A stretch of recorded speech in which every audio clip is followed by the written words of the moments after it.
Pemirsa, kita bertemu kembali di Indonesia Lawyers Club.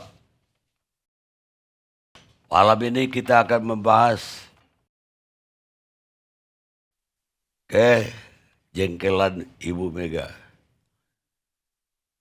Judulnya, Mega meledak dan siap bertarung. Benarkah rejim Jokowi mirip Orde Baru? Setelah 2 minggu ini barangkali, antara kubu Ganjar di satu pihak dan kubu Prabowo di lain pihak saling bersautan soal kecurangan. Dua-duanya menuding bahwa mereka dicurangin oleh kompetitor. Tapi yang kompetitor ini dituduh balas lagi. Bukan kami yang mencurangin, kami malah justru dicurangin. Tiba-tiba Presiden kelima kita, Megawati Soekarno Putri, teriak kemarin di TV dan mengatakan siap bertarung. Kita lihat teriakan Bu Mega. Mestinya ibu nggak boleh ngomong gitu, tapi ibu udah jengkel, tahu nggak? Kenapa Republik ini penuh dengan pengorbanan, tahu tidak? Mengapa sekarang kalian yang baru berkuasa itu mau bertindak seperti waktu zaman Orde Baru?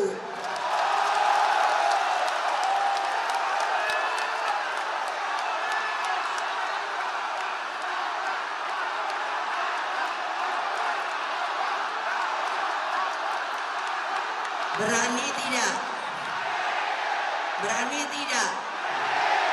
Berani tidak? Merdeka!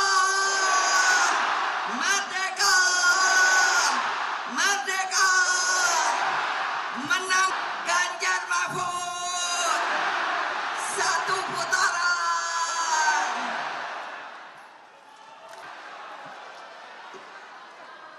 Enggak, kadang-kadang ya, kadang-kadang saya kan ya saya manusia juga dong.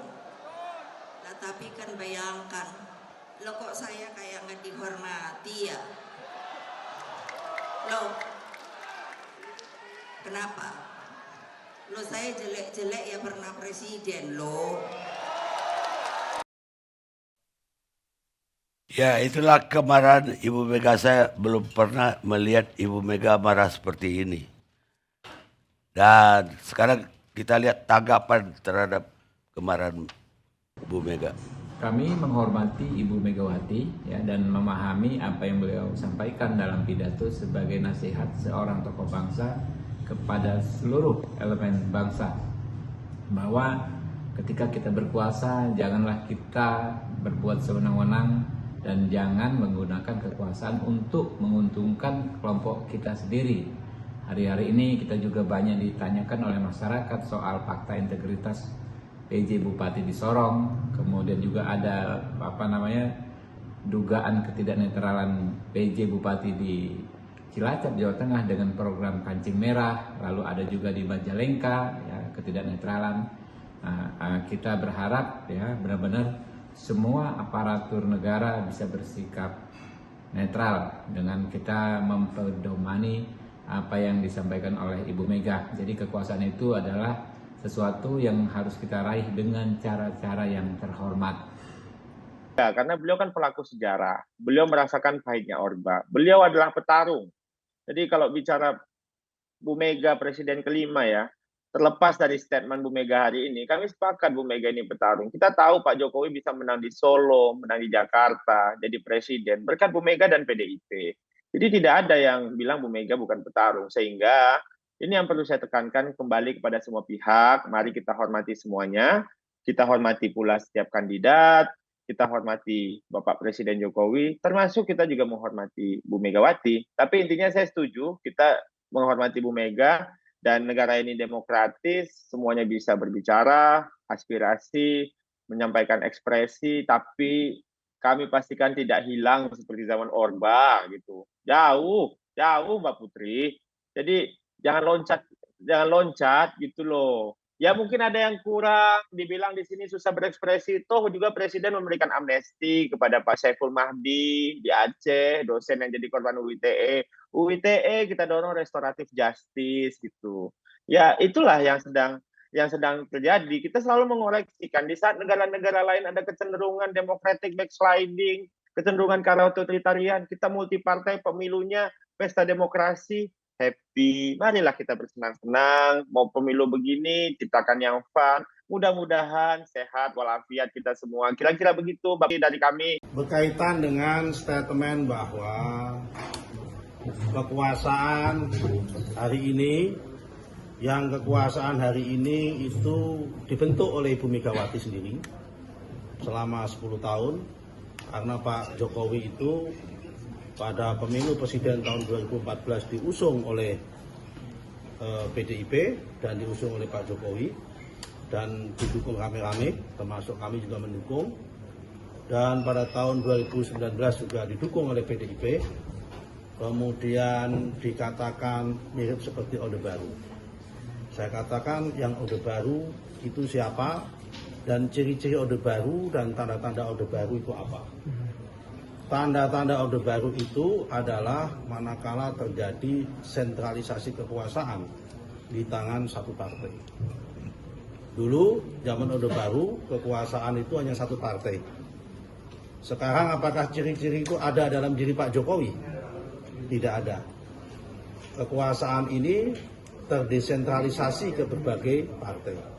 Menko perekonomiannya dari Golkar. Kemudian menteri aparatur negara itu dari PDIP. Jadi kalau kemudian dikatakan mirip Orde Baru karena ada mobilisasi ASN, yang paling bertanggung jawab terhadap mobilisasi ASN yang bisa melakukan itu adalah Menteri Menpan ARB, Menpan RB. Dan Menpan RB-nya itu dari PDIP. Nah, saya nggak sebut, dari partai tertentu.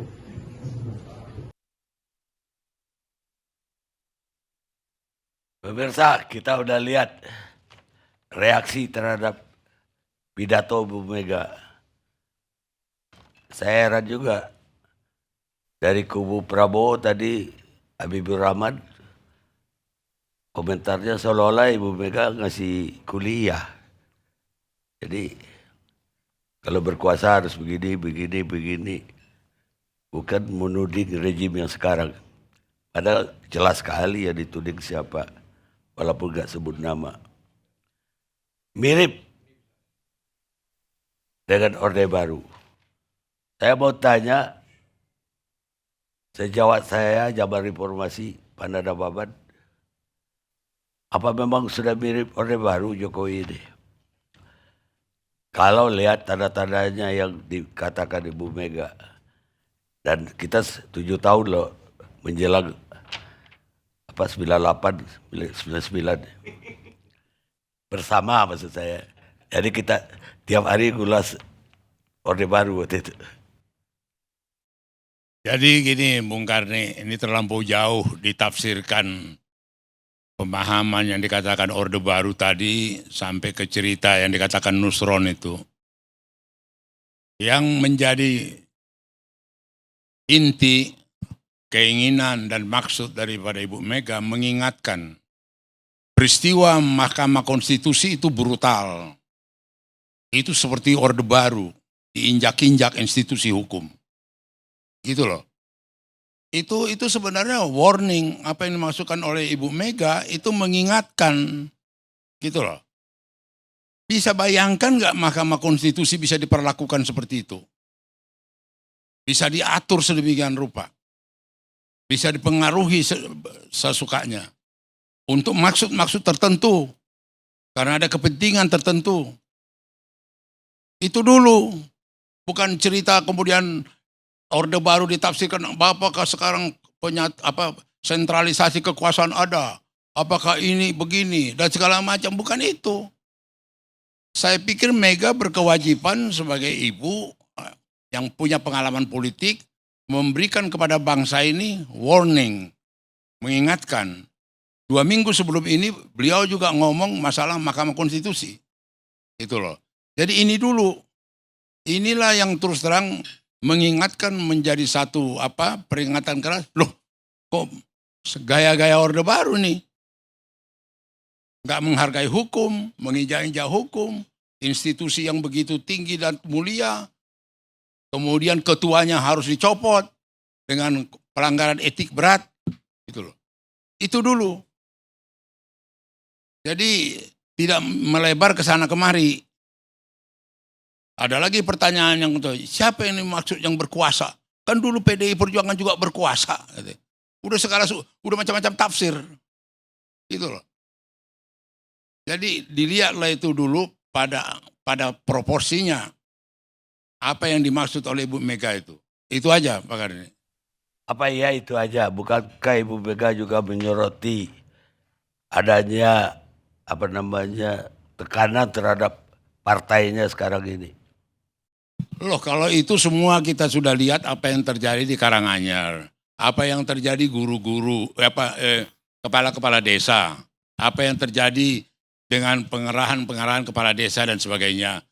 Dan kemudian saya juga mendapat informasi dari wartawan saya apa yang terjadi. Ada 100 sekian kepala desa dipanggil Polres, diperiksa, dan memanggilnya itu melalui kepala dinas. Dan kepala dinas meneruskan ke camat dan sebagainya. Padahal kalau peristiwa pidana itu orang per orang yang diapakan, bukan paket. 1.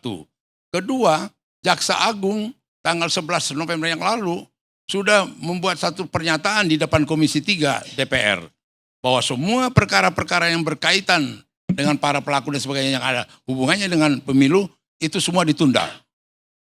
Ini berjalan terus. Apa yang terjadi di Karanganyar. Itu salah satu contoh gitu loh. Jadi dan kemudian juga pada kesempatan ini kalau menurut pendapatku ini juga masa yang paling prihatin buat polisi. Ya, dalam arti kata apalagi dia mau cawe-cawe masalah soal kepala desa dan segala macam. Kenapa saya bilang prihatin kepada polisi? Dalam kepemimpinan Kapolri sekarang, dari mulai 2021, banyak peristiwa-peristiwa yang fantastis dan masalah yang bombastis dan juga masalah yang memalukan apa yang terjadi pada sejumlah perwira tinggi Polri. Lihatlah itu kasus Sambo, lihatlah itu kasus Teddy Minahasa, lihatlah kasus apalagi Napoleon, kemudian lihat lagi kasus ini yang terakhir lagi Firly. Itu sebenarnya membuat Kapolri untuk introspeksi, untuk melakukan satu konsolidasi. Dan di era Republik ini, baru ini masa jaya daripada polisi menempati banyak institusi di negara ini.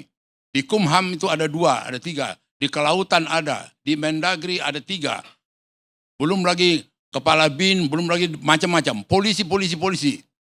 Ini pun sebenarnya warning. Kita senang tenaga-tenaga polisi profesional digunakan di institusi di luar Polri, tetapi ini juga menjadi peringatan untuk mereka betul-betul menghormati undang-undang kepolisiannya, menghormati tribaratanya. Itu aja. Ya, tapi kalau dihubungkan dengan rejim Orde Baru, banyak sekali harus disorot. Apa iya, misalnya kebebasan berbicara udah seperti zaman Orde Baru? Apa iya partai-partai seperti zaman Orde Baru? Apa iya sistem pemilu segala macam seperti Orde Baru? Ya bukan ke situ yang dimaksud. Orde Baru itu sebenarnya yang karikatural, faktual, yaitu yang terjadi Mahkamah Konstitusi. Perlakuan terhadap Mahkamah Konstitusi itu seperti perilaku dari Orde Baru. Jadi bukan merambat ke lain-lain gitu loh. Ya karena Ibu Mega bilang kayak rejim Orde Baru jadi merembet ke lain-lain. Ya Dia suka-suka. tidak bilang Mahkamah Konstitusi toh. Saya pikir udah jelas. Lama-lama Anda kayak Gibran juga ini.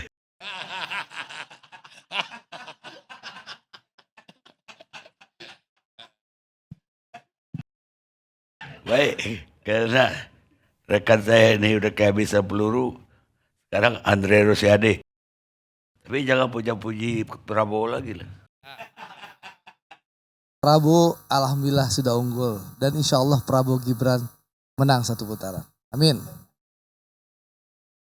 Maaf.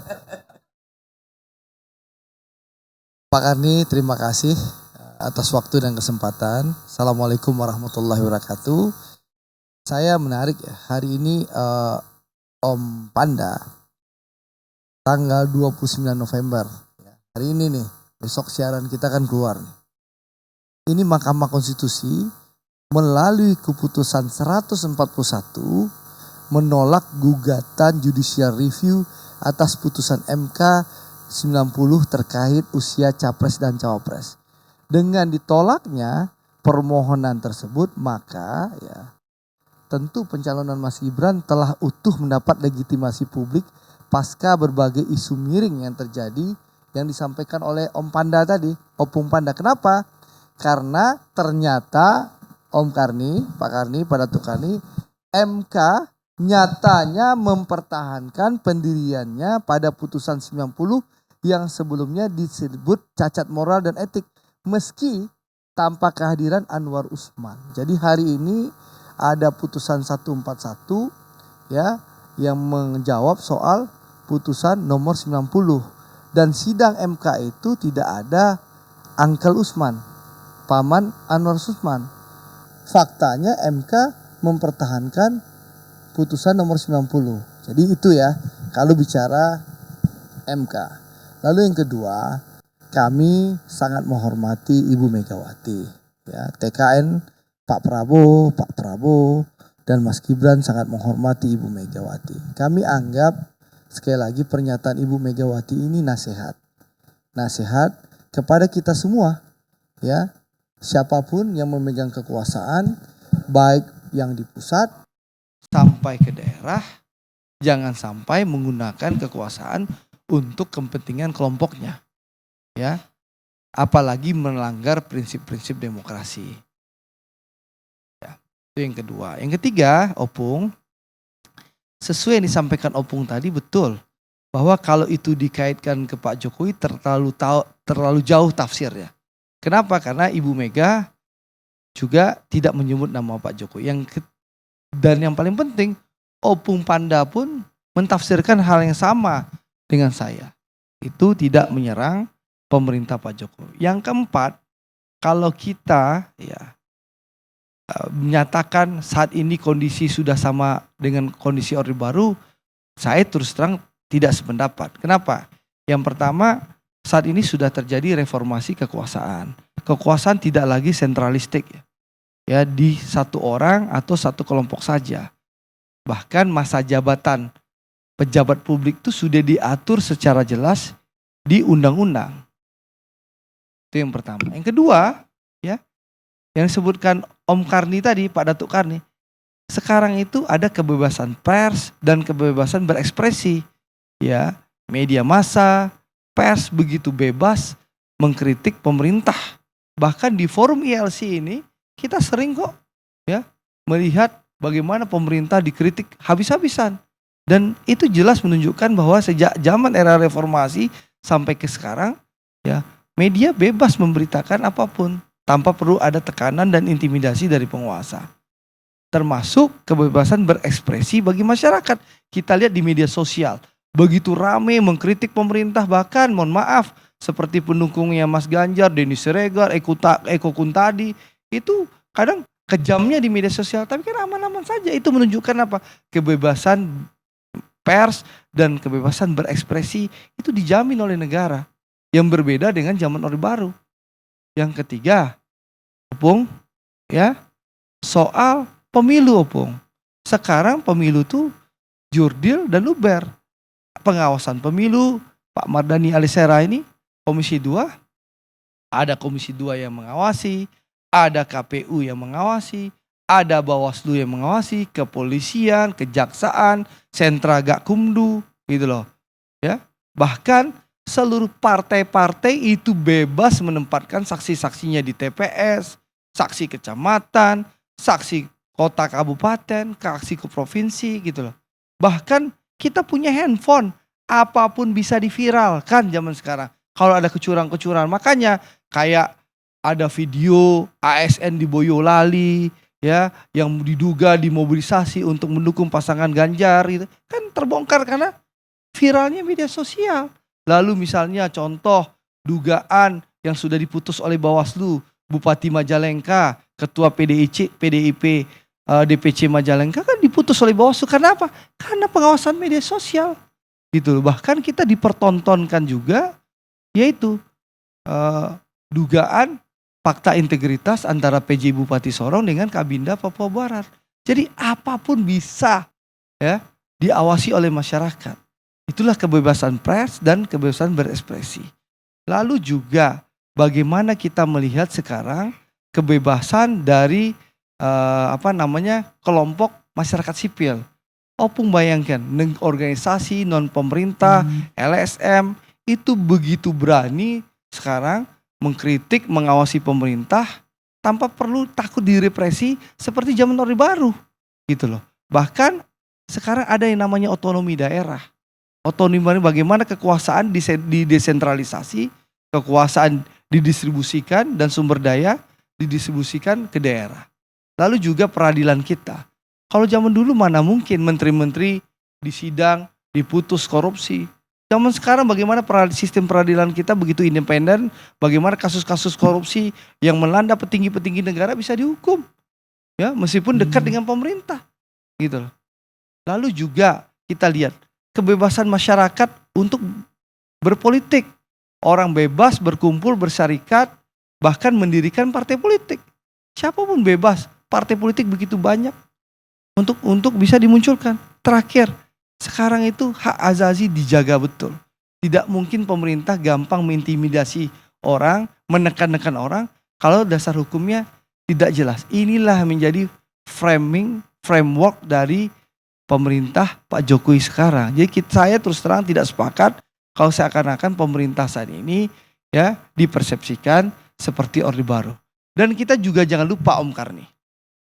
Bu Mega ini dia sosok yang luar biasa Om Karni. Sosok yang luar biasa ya dan berkuasa. Kenapa saya bilang Ibu Mega ini sosok yang luar biasa dan berkuasa? Beliau mantan presiden kelima, bagaimana beliau ketua umum partai pemenang pemilu ya. Begitu banyak petugas partai, kader-kader PDI Perjuangan itu menempati posisi strategis di negara kita. Ya, mulai ketua DPR Mbak Puan, anak kandungnya Bu Mega. Ya, kita lihat bagaimana di penegakan hukum. Menteri Hukum dan HAM itu kader PDI Perjuangan. Ketua Komisi 3 di DPR RI itu kader PDI Perjuangan. Tadi yang disampaikan Nusron. Kalau ada dugaan mobilisasi ASN, mana mungkin bisa dilakukan? Nah, karena Menteri Menpan RB itu kader PDI Perjuangan. Bahkan kalau ada tuduhan misalnya, ada mobilisasi tenaga kesejahteraan atau tenaga pendamping PKH. Pendamping PKH itu Menteri Sosial itu Bu Tri Rismayani itu kader PDI Perjuangan. Atau misalnya tenaga pendamping desa, ini desa, kepala desa ditekan karena ada mobilisasi tenaga pendamping desa. Orang menteri desanya mendukung pasangan Amin, kakaknya Caimin. Gitu. Ini mari kita jujur, jangan kita seakan-akan membangun stigmatisasi, ya, membangun narasi demi kepentingan elektoral, ya. Baik. Tapi sekali lagi Pak Karni, apapun masukan Ibu Mega tentu kita hormati dan kami percaya ini nasihat bagi kita semua, ya, termasuk bagi teman-teman PDI Perjuangan yang dari pusat sampai ke daerah. Kalau kita memegang kekuasaan, jangan sampai kita semua ini seluruh partai menggunakan untuk kepentingan kelompok kita. Baik. Apalagi melanggar prinsip-prinsip demokrasi. Baik. Begitu Pak Tuo Datuk Karni kami. Terima kasih. Wassalamualaikum warahmatullahi wabarakatuh. Ternyata di mata Andre Rosiade wajah rejim sekarang ini mulus banget. Pak Datuk, Ya, mungkin kayaknya- banyak kekurangan tentu iya. Tidak ada yang sempurna itu milik Allah Subhanahu wa taala Pak Karni, Iya. gitu loh.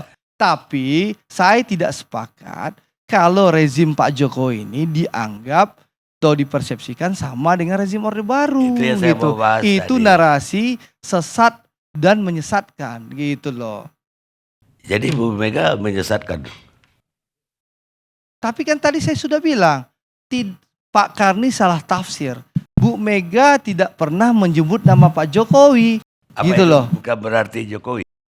Karena memang nggak ada Bu Mega. Saya berkuasa sekarang. Ini tangan kanan Bu Mega. Om Panda Namaban saja bilang itu bukan maksudnya ke pemerintah Pak Jokowi. Ini siapa lagi yang kita percaya? Kalau bukan Opung Panda ini, tangan kanan Bu Mega ini. Ada Pak. Penterjemah Ada Pak hati dan Andreas. pikiran Bu Mega, Opung Panda ini. Opung nggak penterjemah hati Bu Mega.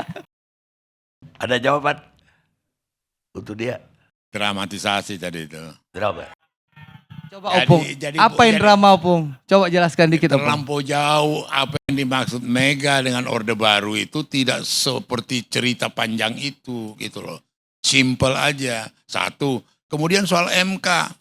Dengan apa yang keputusan itu nggak ada kaitannya. Ketuanya dicopot karena melanggar etik. Sudah. Karena melanggar etik berat sudah. Apalagi mau dipoles-poles di situ. Itu loh. Itu aja yang mau saya apakan. Untuk Opung menyatakan Pak Jokowi pemerintah Orde Baru atau enggak Opung? apanya? Apakah Opung menganggap Pak Jokowi ini Nggak sah? ada. Oh enggak ada. Loh, Yaudah. saya, Tadi udah jelas. saya yang membantu Jokowi kok ngapain? Saya kan tahu betul. Iya kan? Udah jelas Om Loh. Karni jawabannya udah jelas. Ya jelas. Yang nggak jelas bagi saya. Sekarang Afnan Malai, Dewan Pakar Timnas Amin.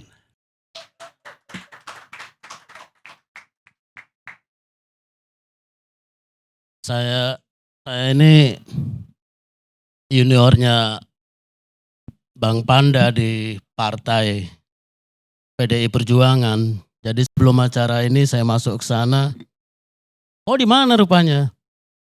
Ya Amin Bang. Saya ngomong itu bukan apa-apa karena surveinya masih kecil. Jadi saya agak pelan. Dia Amin Bang. Mak paten kali katanya. Ya paten lah Bang. Jadi saya sebelum mencoba merespon apa yang dikatakan Bu Mega, saya mau promosi dulu ini, Bang Karni. Kita itu sampai hari ini masih memperjuangkan bertanah air satu, tanah air tanpa penindasan. Berbangsa satu, bangsa yang gandrung keadilan. Berbahasa satu, bahasa kebenaran. Satunya 3 kali Bang, nggak ada duanya. Jadi gini, kalau bagi saya ya, Bu Mega ya jelas ngomong Jokowi, siapa lagi. Itu jelas bahwa Bu Mega tidak menyebut, ya ngapain juga dia sebut, semua orang udah tahu kok di Republik ini siapa ya Jokowi. Jadi kalau menurut saya, jangan-jangan Jokowi dibilang neo Orba, mirip Orba, malah dia seneng. Wah, hebat juga ya. Kelas saya ternyata sama dengan Soeharto yang berkuasa 32 tahun. Jadi ya kalau kita memperbandingkan sesuatu, kita bukan, perbandingan itu bukan sama persis. Kalau sama persis itu bukan perbandingan. Memangnya sekarang tidak ada kekuasaan yang tadi ya dibilang Andre ya tidak ada. Sekarang nggak ada sentralisasi. Wah, kita terlalu bisa berbicara panjang lebar ya bagaimana Undang-Undang Cipta Kerja misalnya itu memusatkan lagi. Tapi itu soal lain. Jadi saya kira ya bahkan kalau kita perbandingkan Soeharto 32 tahun, ini baru 9 tahun. Lebih buruk bagi saya. Saya termasuk salah satu pendiri Seknas Jokowi bersama almarhum Muhammad Yamin. saya mendukung Jokowi 2 kali. Tapi saya cepat siuman. Enggak, saya pernah jadi staf ahli Menteri Pertanian Amran Sulaiman. Tapi pada periode kedua, ketika Jokowi anaknya mau jadi calon wali kota, anak saya aja bilang, gila, ini orang Gibran ini kecil-kecil udah jadi penipu.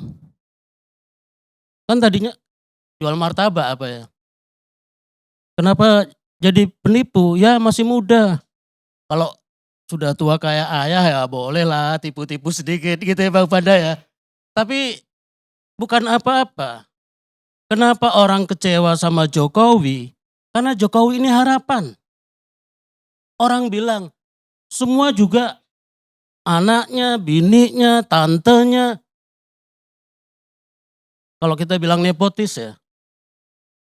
Ya banyak lah. Mau di Padang, mau di Sulawesi, mau di Jawa Barat.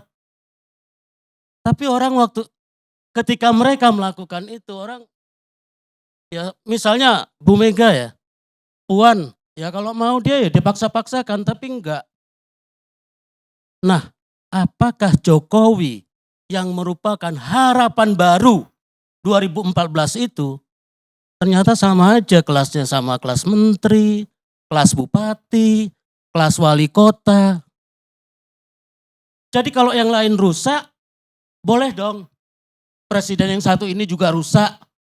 Ya enggak gitu cara berpikirnya, jangan kalau Anda mengkritisi nepotisme, ya enggak ini kan dipilih rakyat. Gibran itu maju, itu menggeser calon PDIP yang sangat matang.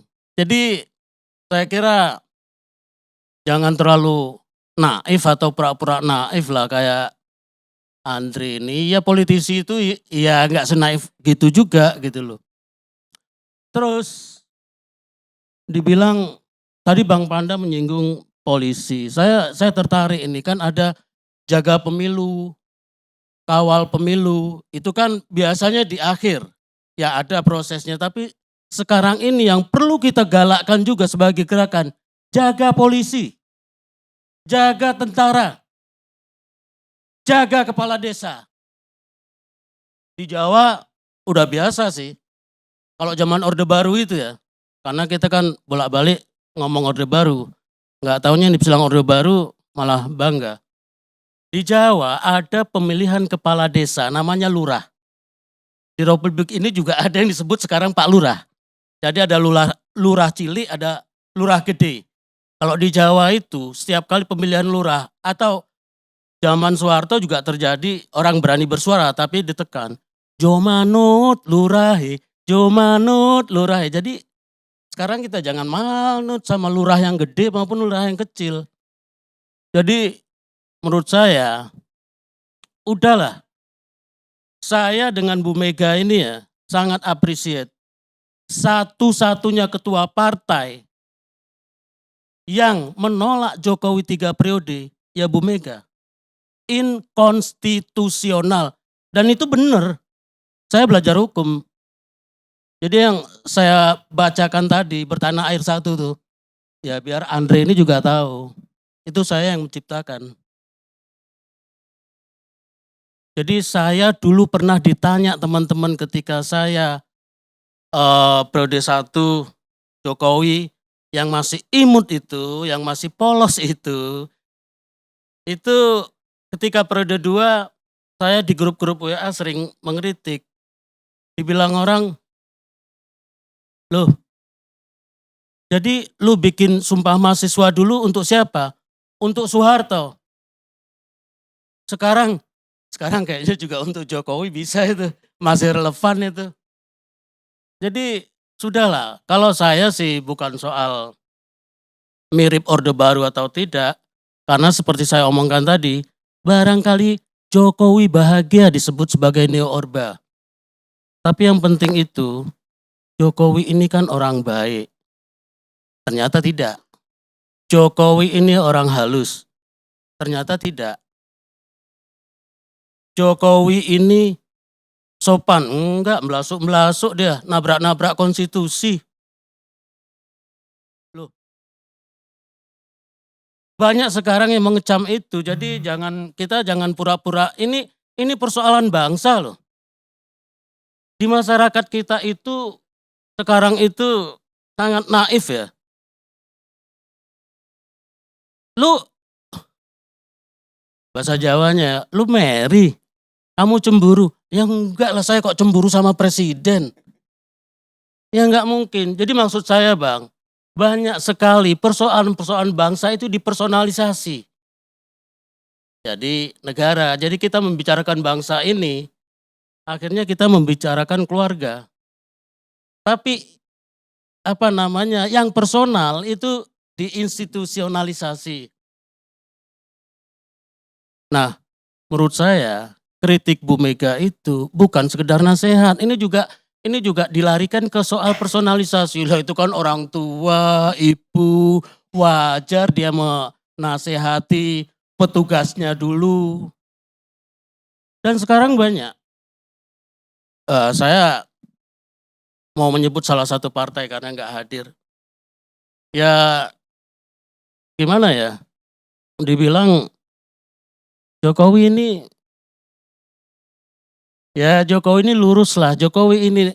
Tapi kan faktanya sekarang banyak orang ya. Saya belum lama, 6 bulan sebelum Prabowo ketemu jodohnya Gibran itu, saya kritik di Facebook, di mana segala macam itu. Teman-teman saya yang sama-sama dulu mencintai Jokowi, itu 6 bulan yang lalu bilang, lu sirik aja, lu ini aja. Sekarang mereka ada yang nangis bombay lah, ada yang inilah, ada yang ya kalau tobat sih kapanpun boleh dan baik. Saya ini bulan Mei, saya bikin puisi Tukang Cukur Tuan Presiden. Sajak-sajak 25 tahun reformasi. Pengantarnya Profesor Faruk sama epilognya Nezar Patria. Jadi di sini banyak sekali saya ngecam Jokowi. Ada orang baik, ada tetangga kami pindah untuk bilang IKN, ya macam-macam lah. Ada badut reformasi, itu untuk kawan-kawan saya sendiri sih. Jadi Bang, yang saya herankan itu, ini kok suasana sekarang ini orang bisa bilang, ya ini memang lagi gila-gilanya, nggak cuma di Indonesia, di mana-mana. Di mana-mana kita ini eranya era edan. Kalau saya ya maaf ngomong, kenapa Jokowi seperti sekarang ini? Karena dia tidak punya latar belakang. Kita nggak tahu organisasinya apa ketika dia mahasiswa, kawannya siapa, naik gunung juga cuman sekali, Gunung Kerinci. Saya tanya sama kawan-kawan saya di Fakultas Kehutanan, lah namanya anak hutan ya pasti naik gunung. Maksud saya ketika orang tidak punya latar belakang, dia nggak punya pagar, nggak punya rem. Betul, pada sisi yang lain dia menjadi manusia otonom, dia bebas. Kalau Bang Panda berkawan dengan Bang Karni dulu, Bang Panda mau ngapa-ngapain, waduh apa pula nanti dibilang Karni. Ada gitu loh, ada moralnya. Kebalik ke belakang misalnya SBY. Orang Jawa bilang mungkin SBY sekarang getun. Getun itu gelo itu kecewa, tapi kecewanya lebih dalam gitu. Jalan, kenapa gua nggak dari dulu anak gua? Kenapa? Jawaban saya sederhana. Karena SBY punya latar belakang yang namanya institusi Akmil. Jadi dia hormati. Kalau Jokowi kan ya maaf ngomong ya bukan apa-apa ya. Kalau teman-temannya dulu sesama pengusaha mebel kan ya nggak terlalu punya inilah. Jadi ternyata dulu bayangan saya orang yang tidak punya latar belakang itu dia tidak punya beban. dalam pengertian positif. Wah itu Rocky Gerung teman gua, ntar gua kasih apa, ntar ini. Saya kira seperti itu, dia nggak punya, ternyata kebalikannya. Dia bebas ngapain saja. Dan saya sedih, ternyata bangsa ini tidak teredukasi dengan baik. Teman-teman saya aktivis, ya boleh sebut siapapun aktivisnya itu teman saya. Mau Budiman, mau si Moti, mau siapalah yang di pihak sana. Karena aktivis itu bukan soal aktivis itu hebat atau enggak. Aktivis itu pasti tersentuh sama orang yang dicurangi, dicurigai, diterpurukkan. Makanya saya masuk ke Dewan Pakar Amin. Karena Amin ini dihambat-hambat juga Bang. Amin ini dihambat-hambat. Makanya aku sebagai aktivis bilang, gua harus sama orang yang tertindas. Sama orang yang dikuyo-kuyo bahasa Jawanya. Diganggu. Ya kalau sama kekuasaan itu bukan aktivis namanya. Mungkin itu dulu Bang. Sebagai pemain baru Bang. Mereka yang tidak, Pak Karni boleh ditanggapin nggak sedikit? nanti aja. Nanti, habis iklan. Mereka yang tidak belajar dari sejarah akan mengalami atau tertimpa oleh bencana yang sama dan mengulangi sejarah itu. George Santayana, filosof Amerika, kita lihat.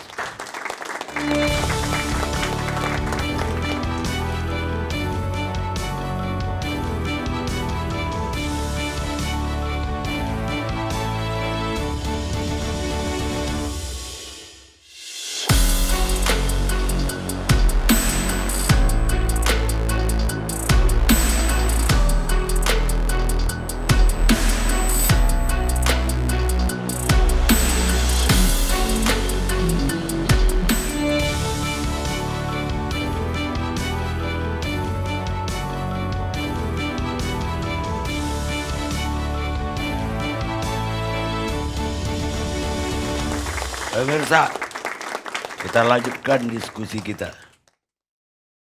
Sekarang giliran Andreas Hugo Parera, tim TPN Ganjar Mahfud.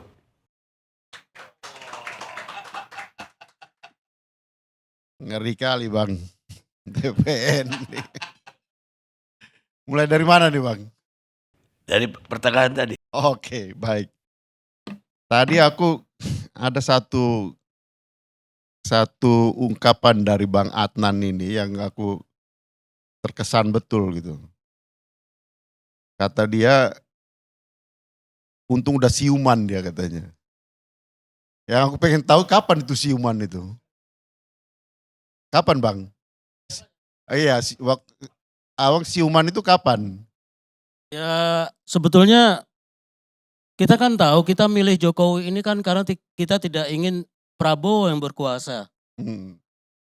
Kita tidak ingin. Tapi kapan itu mulai? Ya saya baru mau cerita ini. Ya, kapan aja, kapan? Aku pengen tahu kapannya. Aku pengen tahu kapannya. Sebaliknya orang milih Ya, Prabowo karena tidak mau Jokowi. Sebentar. Jadi sejak awal pun saya milih. Ini kan bukan pilihan sebetulnya kedua-duanya ketika itu. Jokowi kan sama sekali tidak artikulatif. Jadi sejak itu sebetulnya saya ya bukan setengah hati. Nah ketika periode kedua itu. Oh periode kedua gitu. Periode kedua awal itu udah Bang. saya sialan ini. Jadi gini Bang. Jadi, aku pikir Bang Adnan ini banyak betulnya gitu. Jadi Syukurlah kalau gitu. Tadi saya ngobrol sama Bang Panda. Kan kita ini sama-sama pendukung Bang. Bener gak Bang? Kita kan sama-sama pendukung. Kalau lihat-lihat lagi cerita-cerita dulu kan. Itu kan semua yang namanya Panda Nababan kan. Waduh pendukung abis. Apalagi Andreas Parera. Bang Adnan juga kan. Tapi Bang Adnan lebih awal siuman. Aku baru 4 bulan yang lalu Bang. Tetap puji Tuhan. Baru 4 bulan yang lalu. Aku khawatir Andre ini baru mulai terbius. Baru mulai terbius dia. Tapi gini Bang, jujur aku baru juga ketika awal periode kedua ini. Ketika mulai dengan cerita kok mau tambah jadi 3 periode gitu kan. Kemudian itu hilang, muncul pula tambah perpanjangan. Sibuk kita juga sempat bahas di MPR Bang. Di badan pengkajian sempat juga gitu, wah ini gimana caranya nih Bang. Ya kan paling amandemen kan, kalau ada berita-berita gitu. Langsung di-cut sama ibu. Putus itu barang kan. Artinya apa, ya kalau bicara memang ketika itu memang ada rencana amandemen yang berkaitan dengan penting perlunya haluan negara. Dan itu udah dalam tahap pembicaraan di MPR, di Badan Pengkajian MPR, yang sudah diusulkan juga ke pimpinan MPR. Tapi karena ada upaya untuk memasukkan hal yang berkaitan dengan penambahan masa jabatan itu, akhirnya perintah Ketua Umum stop pembahasan soal itu, artinya dari fraksi PDI Perjuangan waktu itu. Ya kemudian kita tidak lanjutkan lagi gitu. Karena ada indikasi-indikasi yang berkaitan dengan Orde Baru tadi. Ini kan ada upaya untuk memperpanjang kekuasaan. Dan itu salah satu indikasi Orde Baru yang kemudian mengakibatkan ya Pak Harto berkuasa sekian lama Bang. Melalui konstitusi. Merubah konstitusi. Orde lama juga begitu. Ya kita kan bicara ini Orde Baru yang neo Orde Baru nih Bang. Ya Bang Karni itu Kalau Bang Andreas, kalau original. dulu Orde Lama itu kan undang-undangnya kan masih undang-undang lama yang memungkinkan untuk itu gitu. Kan kita ini kan zaman reformasi, makanya Ibu bilang tadi gitu kan. Bahwa ya negara ini kita bangun dengan perjuangan. Reformasi ini kan banyak korbannya kawan-kawan ini kan. Termasuk Andre juga kan waktu itu kan. Jadi kalau kita mau bilang Orde Baru ini ada indikasi-indikasinya memang benar. Yaitu salah satunya yang terutama itu adalah baik konstitusi. Merubah secara konstitusional untuk kemudian memperpanjang kekuasaan. Yang terakhir ya tadi Bang Panda juga singgung ya kita semua tahu apa yang terjadi di Mahkamah Konstitusi itu kan. Yang melahirkan anak konstitusi yang sampai sekarang ya legitimasinya kita masih menjadi bahan pembicaraan. Bukan hanya di Indonesia ini Bang. Tapi dunia pun memperhatikan itu gitu. Dunia pun melihat, menyoroti itu. Bahwa di Indonesia ini ada upaya untuk dan sudah terjadi merubah apa yang terjadi, apa yang ada di undang-undang untuk kemudian meloloskan yang namanya Gibran. Oke, kalaupun itu sudah terjadi, kita berjalan dengan pemilu ini.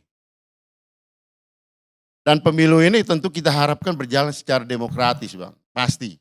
Karena itu adalah bagian pilar penting dari demokrasi yang dibangun dengan pengorbanan. Apa yang Ibu sampaikan dan apa yang dia alami di dalam masa ya sebelum-sebelumnya yang beliau juga singgung soal Orde Baru. Jadi pengalaman dari seorang Ibu ya Megawati Soekarno Putri yang juga banyak dialami oleh teman-teman semua, para wartawan-wartawan senior Bang Karni dan Bang Panda, Bung Rocky, yang pernah mengalami masa Orde Baru kan kita meskipun tidak sama persis, pasti tidak sama persis. Tapi ada bagian-bagian yang serupa. Bagian-bagian yang serupa itulah dan ini indikasi-indikasi yang tentu berbahaya untuk keberlanjutan demokrasi ini, yaitu membangun dinasti. Dan itu juga menjadi suatu topik besar di dalam polemik kita selama ini bahwa kekuasaan yang baru mulai berkuasa kalian sudah mau bang. Soeharto aja dulu berapa tahun berkuasa. Baru setelah 30 tahun lebih baru ya anaknya mulai dilatih untuk menjadi menteri. Ini baru dari wali kota langsung Jakarta mau langsung jadi wakil presiden. Nah ini kan fakta Bang. Fakta. Jadi kalau mau bilang ya tidak sama persis dengan Orde Baru, banyak hal yang memang tidak. Tapi ada indikasi-indikasi kuat mengarah ke sana gitu. Sehingga saya kira kalau Bu Mega menyampaikan itu adalah mengingatkan kita semua, mengingatkan terutama mereka yang ada dalam yang berkuasa untuk mengatur, menata ini gitu, mengintervensi terutama. Sehingga apa yang terjadi sekarang ini jangan sampai kemudian merusak pemilu dengan intimidasi-intimidasi, dengan intervensi yang juga sudah mulai terasa. Bukan cerita ilusi lagi gitu. Apa Bang? Laporkan ke Bawaslu dong Bang Andreas. Jangan bangun laporkan. Sudah kita laporkan. Yang malah yang terbukti itu malah Bupati Majalengka itu yang diputus oleh Bawaslu yang bersalah terakhir gitu loh. terjadi kemarin di Jawa Barat kita laporkan. Laporkan, buktikan. Ada polisi tiba-tiba datang masuk di kantor partai, naik langsung di lantai 2 Bang. Datang tanya, ada apa? Kami dapat perintah untuk ya mengontrol di sini. Apa maksudnya pagi-pagi datang di sini? Bang, boleh saya kasih Kemudian contoh ya Bang? kita sebentar. Oke, nanti ya. Kemudian kita melakukan protes. Itu ada suratnya. Kita laporkan. Jadi memang upaya-upaya seperti ini sudah ada. Sehingga jangan sampai ini berkembang terus kemudian aparat dimanfaatkan, digunakan untuk kepentingan-kepentingan ya menggolkan apa yang dimaksudkan dengan dinasti tadi. Yang merupakan embrio daripada pola-pola yang pernah terjadi selama Orde Baru. Jadi kalau ya kembali tadi, kalau Bang Adnan itu siumannya lebih lama dan dia mengambil posisi seperti sekarang, saya kira ada benarnya gitu. Ya saya agak terlambat, tapi kita sadar jangan sampai terulang lagi apa yang pernah dipraktekkan selama Orde Baru yang diingatkan oleh Ibu Mega tadi. Itu Bang. Oh, Pak, Baik. Pak Kardi boleh menanggapi sedikit nggak Pak? Boleh dikit. Oke, ada berapa hal ya. Pertama soal bicara tadi terkesan ada mobilisasi kepala desa. Jadi saya ingin menyampaikan ya, saya hadir di acara yang hari Minggu itu. Tidak ada dukungan dan juga minta dukungan kepala desa. Dan sebelum kami diundang dan Mas Gibran hadir di acara Desa Bersatu itu, juga beberapa waktu yang lalu Mas Anies juga pernah ketemu dengan banyak kepala desa. Mas Ganjar juga pernah bertemu dengan ribuan kepala desa. Ya, itu yang perlu diketahui publik. Lalu kedua, disebutkan ini Orde Baru. Ya, saya sudah menjelaskan tadi bagaimana Orde Baru bedanya dengan Orde Reformasi. Jangan sampai kita membangun narasi dan pernyataan dalam rangka untuk kepentingan elektoral. Yang terjadi yang menurut saya pernyataan-pernyataan ini kepentingan elektoral. Ini dipakai untuk 2 bulan ke depan bagaimana mengejar ketertinggalan survei, mohon maaf, Bang Afnan mewakili pasangan Anies dan juga pasangan Ganjar yang mungkin saat ini tertinggal dengan Pak Prabowo dan Mas Gibran. Ya, faktanya pasca keputusan MK malah Pak Prabowo dan Mas Gibran dari berbagai lembaga survei yang kredibel itu berlari jauh meninggalkan 2 kandidat yang lain. Lalu bicara sedikit, saya ini satu organisasi dengan Pak Jokowi, Bang Afnan.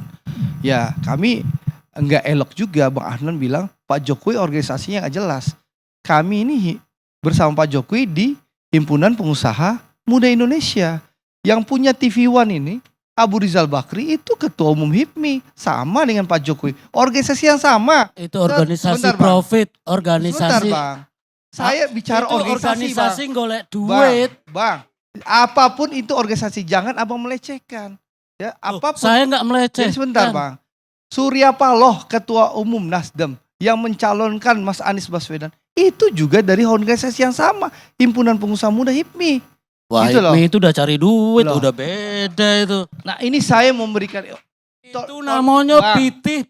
Bang. inilah Bang, abang belum berkuasa aja anti demokrasi. Berbeda pendapat langsung diserang orang. Belum berkuasa itu berbahaya. Gitu loh. Sorry. Jadi gini Bang, Andre, maksud saya. Kamu tiap orang lain yang bicara, Bang Panda bicara, Bang Andre Andreas bicara. Ini boleh nggak Bang Karni? Boleh nggak Bang Karni? Sebentar Jadi, Bang. jangan ngomong orang nggak demokratis. Sebentar, Kamu juga Saya menanggapi karena minta ke Bang, karena di sini yang pendukung sebelumnya sebentar. coy. Sebelumnya Sebentar. bolak-balik Bang Panda lagi enggak begitu Bang Panda, enggak begitu. Enggak, Itunya nggak perlu lah. Sebentar. Itu remeh-temeh itu. saya ingin menyampaikan. Agak substansial lah. Ya substansi contoh. Anda menyatakan ini rezim Orde Baru, Jokowi ini. Coba bandingkan dengan rezim Orde Baru. Rezim Orde Baru itu contoh. Acara begini kita mengkritik pemerintah secara terbuka pasti udah Tidak. dibubarkan. Zaman Orde Gitu. Baru. Ini Rocky Gerung ini sama Harwib. Kita pernah dulu satu forum di mana namanya Puncak. Kita mau pura-puranya nih. Mau meruntuhkan Orde Baru. Nggak ditangkap. Kita demo di Jogja berkali-kali. Gantung Soeharto. Nggak ditangkap. Begini Bang. Broto Seno bilang teman saya, maksudnya Soeharto tukang bakso. Jadi nggak ada itu. Jadi gini Bang. Acara-acara seperti ini tentu dilarang oleh pemerintah. Ya, tidak mungkin ada kebebasan pers seperti ini. Jadi kita jangan karena perbedaan pilihan politik untuk kepentingan elektoral, ya, untuk mengejar survei, untuk mengejar ketertinggalan, Tidak ada. kita Saya menghalalkan milih- segala cara saya untuk milih mendiskreditkan, Amin, yang surveinya menjelekkan, Masa gitu loh. saya ngomong gini terus besok Menfitnah, surveinya gitu loh. naik. Itu. Ya nggak mungkin lah. Ya, Denny ini JA kan mau strategi, ini kan strategi masing-masing. Kita memahami lah bagaimana strategi untuk mendiskreditkan demi kepentingan elektoral. Memang Demi begini, kepentingan elektoral. susah banget ya mencari pembenaran untuk sesuatu yang busuk. Itu emang susah. Jadi tiap orang lagi ngomong, dia mau ngomong. Sekalinya diperlakukan seperti itu, nggak demokratis. Enggak. Ini Bang, sorry Bang. Saya menanggapi Bu Mega ya. Ada yang tadi udah saya bilang, Ari Dwi Payana. Dia bilang bebas orang berpendapat. Ini demokrasi. Menurut saya itu kurang ajar. Yang ngomong presiden kelima. Pendapat presiden kelima dengan pendapat saya beda. Pasti beda. Bahwa Bu Mega dengan saya setara di mata hukum iya. Tapi suara dia dengan suara saya beda. Jadi berbeda pendapat itu di dalam demokrasi bebas oke. Tapi ya naik kelas dikit lah. Bagaimana pendapat yang mengkritisi itu diapresiasi. Bagaimana pendapat yang mengatakan Jokowi buruk jadi bahan evaluasi. Bukan terserah lu aja lu mau berpendapat. Karena di sebaliknya adalah biarkan aja Jokowi mau sebebas-bebasnya. Ini demokrasi. Itu gila. Jokowi ngomong mau cawe-cawe itu udah nggak bener. Mau cawe-cawe itu artinya apa? Intervensi, mau ini, mau segala macam. Jadi saya itu tolong laporkan ke Bawaslu. Wong substansinya aja sudah kita nggak percaya kok. Tolong laporkan kepada guru kelas, tolong laporkan. Enggak, ini udah rusak. Udah rusak. Tapi bahwa kerusakan ini, misalnya hari ini kita ngomong jadi nggak masalah, ya jangan seperti itu. Maksud saya begini loh, di kita itu kan sering Bang Karni, melanggar etika itu di atas hukum. Tapi di bangsa ini etika itu diturunkan. Contoh ya, kalau seorang dokter praktek, dia melanggar hukum, 3 bulan dia pidana, bisa saja ada proses setelah itu dia jadi dokter lagi. Tapi kalau dia melanggar etik, dia tidak boleh berpraktek. Jadi etika itu di atas. Jadi di kita ini, nah saya mengatakan bebas ini demokrasi. Terus bebas juga dong Jokowi mau ngapain. Ini kan demokrasi. Sebentar, ini negara ini ada aturan perundang-undangan. Ya. Aturan itu sudah perundang-undang berkali-kali. itu jelas. Sudah Ya. berkali-kali. Aturan itu Bahwa jelas. sekarang Jokowi masih bertahan bukan karena aturan dia langgar itu. Bukan. Bang, aturan itu kalau mau dirubah itu melibatkan seluruh partai politiknya ada.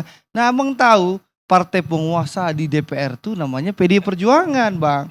Itu fakta. Ini juga kesalahan ya Bang Karni. Masyarakat kita mengatakan PDI adalah pemenang. PDI itu juara kelas. Kalau pemenang itu 50% plus 1. Ruling party. Otomatis Jokowi itu harus tunduk sama partai PDI Perjuangan. Jadi kita agak inilah, jangan ikut yang ini kan PDI partai pemenang. Enggak, tapi bahwa faktanya, PDI ranking 1. faktanya Bang, jangan kita, boleh kita berbeda pendapat. Sebentar Om Karni. Ini pendapat Kan terakhir ya. banyak bicara. Pendapat terakhir. Saya tanggapi. Tidak ada masalah perbedaan pendapat ya. Jadi kita menghormati, saya hanya menggarisbawahi ya. Boleh mendukung pasangan tertentu, mau pasangan Amin, pasangan Ganjar, pasangan Prabowo, itu hak konstitusi kita masing-masing. Tapi kita sepakat menciptakan demokrasi yang riang dan gembira. Jangan sampai untuk kepentingan elektoral kita membangun yang namanya hantu-hantu Orde Baru demi kepentingan elektoral 2 bulan semata. Ini yang paling penting. Karena seluruh kandidat, Mas Ganjar, Mas Anies, dan Pak Prabowo sepakat. Kita membangun pemilu yang riang dan gembira. Jangan sampai pendukungnya, ya tim suksesnya, itu membangun hantu-hantu Orde Baru, menakut-nakuti rakyat, sehingga cita-cita kita pemilu yang riang gembira, adu gagasan terganggu dengan isu-isu dan narasi yang menyesatkan. Terima Baik. kasih Pak Ardi. Sekarang saya ke Mardani Alisera. Kasih Bang Karni. Bismillahirrahmanirrahim. Alhamdulillah, Allahumma sholli ala Sayyidina Muhammad, amma ba'd. Saya agak deja vu Bang Karni. Dulu 2017-2018 tuh kita punya hashtag ini gara-gara TV One nih Bang Karni. 2019 ganti presiden. Karena ya kita melihat sejak periode pertama Bang Afnan, catatan terhadap Jokowi ini banyak.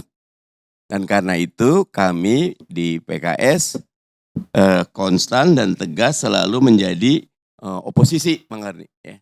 Sampai sekarang kita oposisi, ya posisi, dan kita punya banyak Bang Karni. Nih, demokrasi Indonesia makin memburuk, ya indeksnya gitu. Kalau dilihat lagi Indonesia tidak sedang baik-baik saja dari awal sampai akhir. PKS, dan karena itu kenapa PKS dukung Mas Anies, bukan cuma karena sejak DKI PKS dukung Mas Anies, tapi perubahan itu, koreksi terhadap 9 atau 10 tahun ini wajib dilakukan. Dan karena itu Mas Anies, Amin nomor 1 yang didukung oleh PKS. Tetapi Bang Karni, saya lagi coba ini, karena sejak 2019 saya coba filtering, melakukan bahasanya tuh, kata Sun Tzu kan, 3 hal kalau kalian miliki maka kalian akan selalu memenangi peperangan. Kenali diri, kenali musuh, kenali medan tempur. Saya sama Pak Jokowi itu tertarik Bang Karni. Menang terus, betul itu. Bung Andreas selalu sering bilang ya, 5 kali gitu. Teman-teman PDIP itu 2 kali di Solo, 1 kali di Jakarta, 2 kali di nasional. Dan tadi kita terjebak, Bu Mega buat saya luar biasa. Yang melahirkan KPK Bu Mega, yang mimpin partai yang punya akar Bu Mega. Ketika Bu Mega mengatakan sesuatu, bahkan tadi Bang Karni udah mulai tuh. Saya jengkel itu. Jengkel itu luar biasa itu bahasanya itu. Sehingga yang dikatakan Bu Mega sesuatu yang harus di-bold. Tetapi memang kita lagi agak bingung Bang Karni. Karena langkahnya Pak Jokowi ini betul-betul tidak mampu di-profiling oleh banyak pihak. Kita kalau ngomong apa aja Bang Afnan, mentoknya ke Jokowi. Tetapi semuanya rapi, konstitusional. Undang-undang Mahkamah Konstitusi itu bolak-balik. 55, 60, 55 sekarang mau 60 lagi nih. Udah mulai ada nih di itu. Acara di MK jalan. Nanti kalau kita melihat Omnibus Law maju jaya. Undang-undang IKN luar biasa. Karena itu PKS menolak terus gitu loh. Jadi kayak saya suka mikir seperti siapa gitu figur yang sekarang ini. Saya ketemu ini Bang Karni. Saya suka lihat film Bang Karni. Nah, ini ada The Joker Bang Karni. The Joker ini benar-benar terrorizing the Gotham countries. Tapi nggak ada yang bisa menghentikan. Karena semuanya bahkan jaksa agung yang ingin nangkep pun at the end itu malah terjebak dengan permainan The Joker ini gitu. Makanya kalau tadi dibilang, saya juga suka bingung Bang Karni. Teman-teman PDIP ini positioningnya, kalau kami kan oposisi dari awal Bang Karni. Kalau ini kadang-kadang bingung, mau nyerang kadang-kadang ada revisi. Karena memang menterinya tetap gitu loh. Dalam beberapa Pak Jokowi tetap petugas partai ataupun quote and unquote kader PDIP gitu loh. Tapi saat yang sama langkahnya, sehingga kalau saya kombinasi antara The Joker sama The Matrix itu Bang Karni. The Matrix itu hyper reality gitu loh. Jokowi jadi nggak bisa, mau ditebak begini dia udah berubah fungsi. Sehingga dia one step or two step ahead. Dan buat saya, sikap-sikap seperti ini berbahaya Bang Karni. Sikap seperti ini tidak mengindahkan etika. Etika itu nomor 1000, tapi semuanya konstitusional. Semuanya sesuai dengan aturan main. Kita laporkan ke Bawaslu. Kita laporkan kemanapun nggak bisa ditangkap. Karena you cannot find a new land with an old map. Anda tidak dapat menemukan pulau baru dengan peta yang lama. Laporan-laporan itu peta lama. Yang dimainkan Pak Jokowi itu peta baru. Yang itu tidak ketemu gitu loh. Nah sehingga ketika memandang ini, terus terang pandangan yang paling utama kembali ke hati nurani. Kembali kepada etika. Jalankan demokrasi dengan nilai. Jalankan demokrasi yang minta maaf. Kalau PDIP memang tidak, ya paling sederhana. Jangan interlocking politik gitu loh. Jangan jeb-jeb aja. Ya tegas, garis tegas. Nah ketika semuanya abu-abu, itu lahan yang paling indah buat The Joker. The Joker itu betul-betul memanfaatkan semua keabu-abuan itu untuk mengokohkan. Makanya kemanapun kita bicara Bang Karni, balik lagi. Sehingga kalau saya hashtag 2019 ganti presiden tuh makin kian kerasa relevansinya sekarang nih. Makasih Bang Karni. Makasih. Sekarang Profesor Rocky Gerung. Makin susah diundang sekarang. Oke.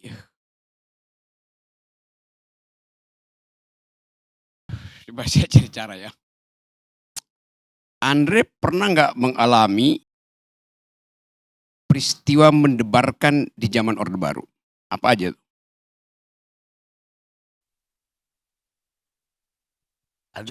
Contoh pernah saya alami, saya ada di kejadian tanggal 12 Mei 1998.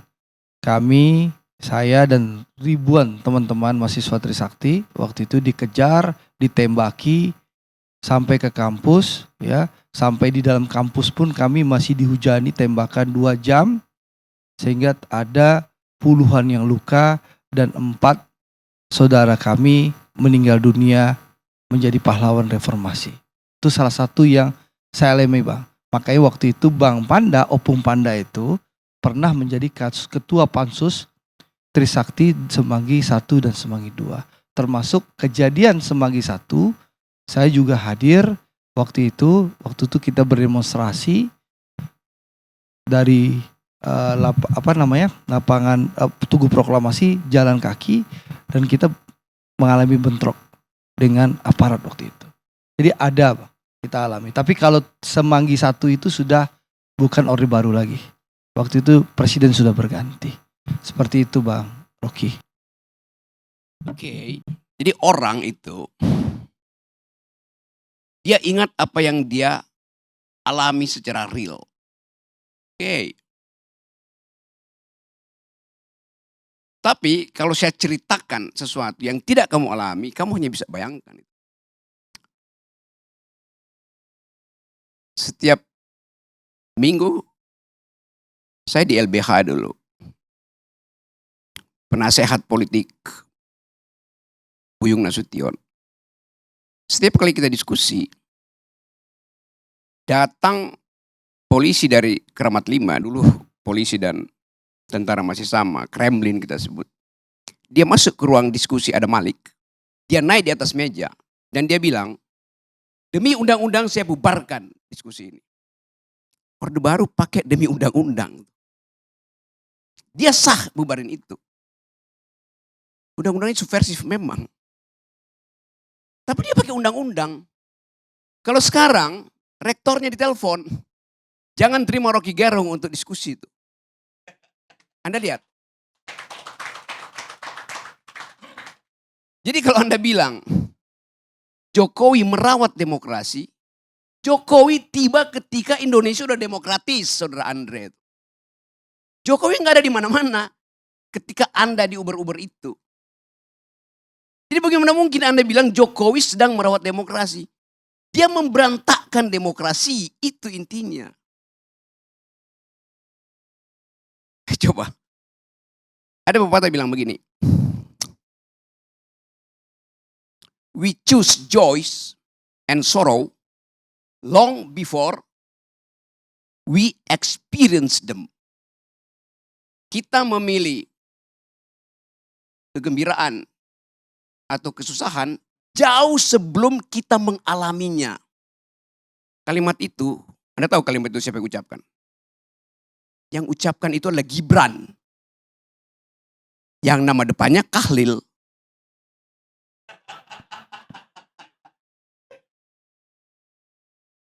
Jadi bagi Kahlil Gibran, pikiran itu udah memilih lebih dahulu sebelum dia mengalaminya.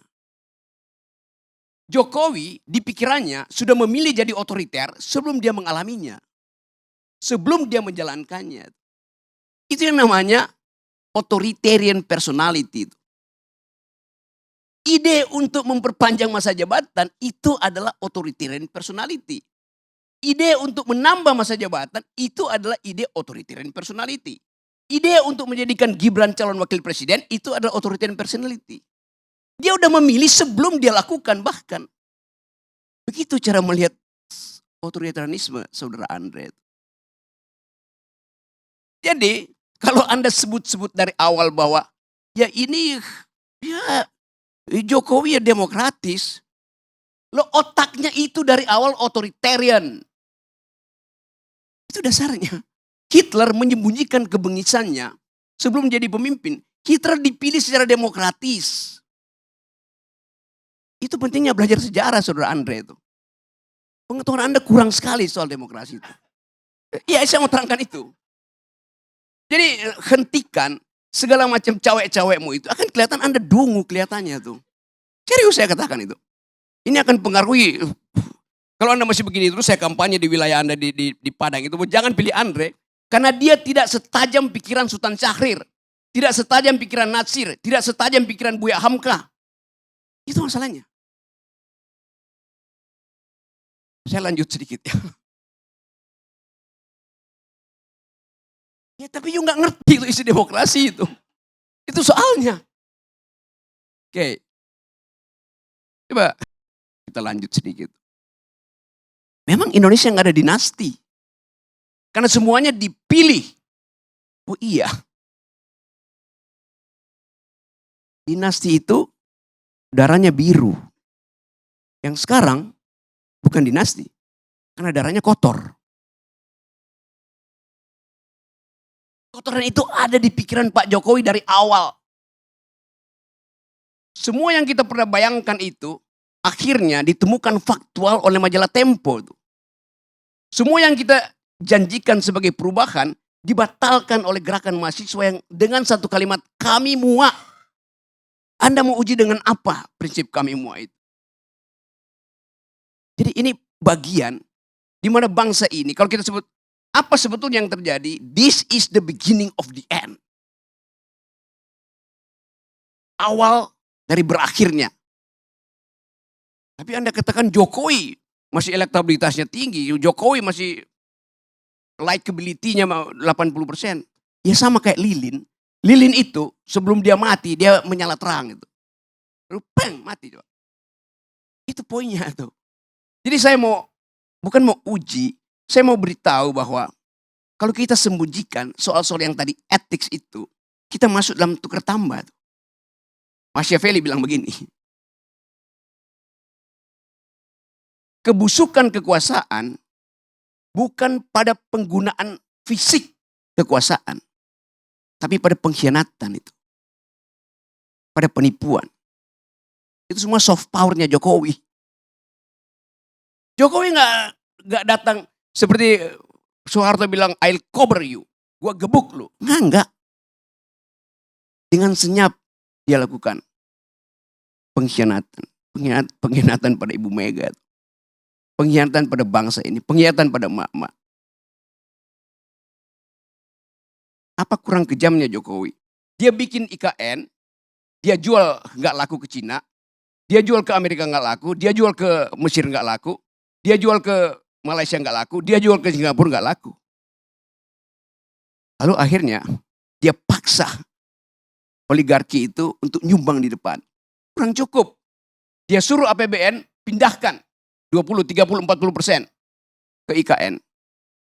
Pada saat yang sama, seorang pria berkeluarga di Kupang, tempat Parera, 2 hari lalu, merobek perutnya karena nggak bisa beli beras. Pengisan siapa dengan Pak Harto? Tidak pernah ada di zaman Soeharto orang bunuh diri karena nggak bisa makan. Padahal orang ini setiap bulan di Kupang itu nunggu di pintu gerbang desa untuk dapat BLT. Dan itu ilmunya Jokowi. Membujuk orang supaya tidak produktif, supaya tidak pinter. Bagian besar mereka yang nunggu BLT itu adalah pemilih yang tidak tamat kelas 7. Bagaimana mungkin kita bicara hal-hal yang normatif, etik pada pemilih yang 80% dari pemilih Indonesia itu tidak tamat kelas 7, artinya tidak tamat SMP. Mereka menunggu serangan fajar, mereka menunggu BLT. Itu bengis namanya. Zaman Pak Harto kurang ajar. Dia suruh konglomerat eksploitasi sumber daya. Berapa persen yang balik ke negara? 35%. Zaman SBY berapa persennya balik ke negara? 27%. Zaman Jokowi berapa persennya balik ke negara? 6%. Itu bengis namanya itu. Hak saya untuk dapat keadilan. Hak mak-mak untuk dapat nutrisi. Supaya anak-anaknya punya masa depan, tidak mengalami stunting. Dibatalkan oleh Jokowi melalui proyek-proyek infrastruktur yang gak ada gunanya tuh. Tadi saya baca di koran. Gubernur DKI bilang begini. ASN, kalau Anda malas, saya kirim ke IKN. Jadi IKN itu tempat pembuangan, tempat penghukuman. Jadi Anda bayangkan seluruh literasi, narasi dari rejim Jokowi itu buruk. Minus bahkan. Tidak mengajarkan impian, kenyataan yang dibikin oleh Jokowi. Di mana IKN itu bagus? Ada, di mana? Di laptopnya Jokowi itu. Itu dasarnya. Jadi saya mau terangkan ini untuk memberitahu bahwa yang disebut otoritarianisme tidak harus melalui keadaan yang Anda lihat. Kenapa Presiden Soeharto otoritarian? Ya karena dia rejim militer. Ini rejim demokratis tapi memakai ide politik untuk mengatasi kemerdekaan ambisi dia. Itu datang dari pikiran yang otoritarian itu, Saudara Andre. Jadi sebelum saya lanjut menerangkan itu, saya ingin beri semacam gambaran bahwa perubahan politik dalam keadaan semacam ini, di dalam keadaan ada pembusukan institusi, political decaying, harus kita bayangkan juga terjadi di luar sistem elektoral. Itu kira-kira yang dimaksudkan oleh Ibu Mega, kalau saya mau teruskan logika Ibu Mega. Ibu Mega tidak bicara buat Pak Jokowi, tidak bicara buat Gerindra, tidak bicara buat macam-macam. Dia bicara untuk merekatkan kembali Wong Cilik. Karena cuman itu ingatan publik terhadap PDIP. Dianiaya oleh rejim otoriter. Sekarang Wong Cilik nggak bisa bayangkan otoriterisme itu lagi karena Wong Cilik nunggu BLT-nya Jokowi. Itu soalnya. Jadi Ibu Mega recovering our past history untuk menerangkan bahwa ada jenis otoritarian mirip Orde Baru yang bahkan lebih berbahaya. Karena dia menyelundup secara hegemoni, secara sublim ke dalam benak rakyat Indonesia, benak Wong Cilik yang ditipu selama 9 tahun. Bukan cuma Wong Cilik yang ditipu, kelas menengah juga ditipu. Dan kelas menengah akhirnya menangis di depan TV. Karena sadarnya telat. Saya mau terangkan ini bukan dalam upaya untuk mengadu domba Orde Baru, Orde Lama. Tetapi supaya kita paham bahwa kemampuan kita secara intelektual dibatalkan oleh Jokowi sehingga bahkan untuk mengerti demokrasi dari orang semacam Andre gagal dia pahami itu. Sekali lagi saya nggak ada problem dengan Anda. Saya punya problem dengan cara membaca sejarah. Terima kasih. Pak Ardi, boleh saya tanggapi 30 detik aja. Baik. Saya memang, Bang Rocky, ya, tidak setajam Muhammad Nasir, Muhammad Yamin, Buya Hamka yang abang sebutkan tokoh-tokoh besar Sumatera Barat. Betul. Tapi Bang, saya pertanggungjawabkan jabatan saya sebagai anggota DPR. Gak bisa begitu. Sebentar Bang. Standar kita adalah Nasir, Hatta, Syahrir. Kalau anda di bawah Sebentar, itu, Bang. Anda pergi dari Sebentar. demokrasi itu. Satu hal yang saya pertanggungjawabkan. Apa yang Anda pertanggungjawabkan? Sebentar, Kalau Bang. Anda udah dibilang, Abang bicara, Anda saya bilang nggak Anda di bawah standar pendiri republik. Ya. Ngapain Anda ada di sini coba? Sebentar. Tapi satu hal yang bisa saya pertanggungjawabkan dunia akhirat, Pak. Ini bukan soal dunia Sebentar. akhirat, ini soal Nah, ide ini republik, ide demokrasi. Abang maunya didengar saja. Tidak, tapi tidak Anda mau sendiri udah mendengar. mengaku Anda di Sebentar. bawah standar. Ngapain Anda bicara Sebentar. lagi? Saya nggak dengar orang di bawah standar. Saya ingin menyampaikan, ini hak saya bicara. Tolong hormati dong perbedaan pendapat. Bukan Anda Nah, dari saya tadi. ingin sampaikan satu hal. Apa yang Anda mau Saya sampaikan? pertanggungjawabkan jabatan saya, kinerja saya boleh diadu sama anggota DPR dari seluruh Sumatera Barat. Kinerja saya baik di DPR maupun Itu- membangun Itu kampung saya di hubungannya Sumatera apa? Barat. Anda Ya, mesti sebentar. gini. Ya, kan Cara tadi dibilang dungu. Saya akan berkampanye di Sumatera Barat. Silahkan abang berkampanye di Sumatera. Saya Andre. bertanggung jawab sebentar, Gini, Pak. saya Ini terangkan cara demokrasi, begini. Pak. Kakak, yang lain gak usah. Belajar dong. Standar kita itu bukan kita anggota belajar DPR demokrasi. di Sumatera Barat. Standar kita adalah pemimpin-pemimpin republik yang datang dari Sumatera Barat. Itu standarmu. Masa Anda rendahkan standarmu sendiri? Ya, Astaga. Sebentar Bang. Saya menghormati founding father saya. Ya, tentu Founding fathersmu tidak mau dihormati oleh orang dungu. ya, itu haknya abang bicara seperti itu. Tapi hak saya juga bicara.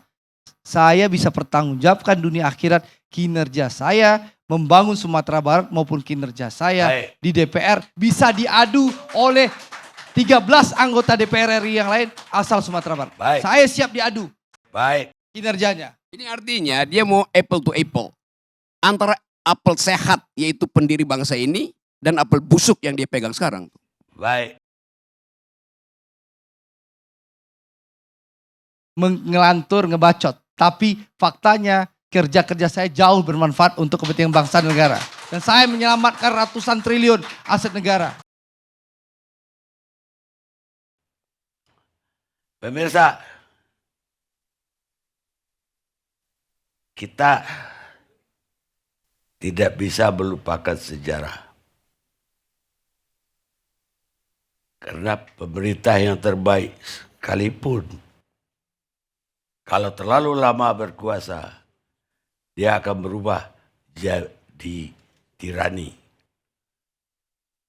Thomas Jefferson, Presiden ketiga Amerika. Kita ketemu LC yang akan datang.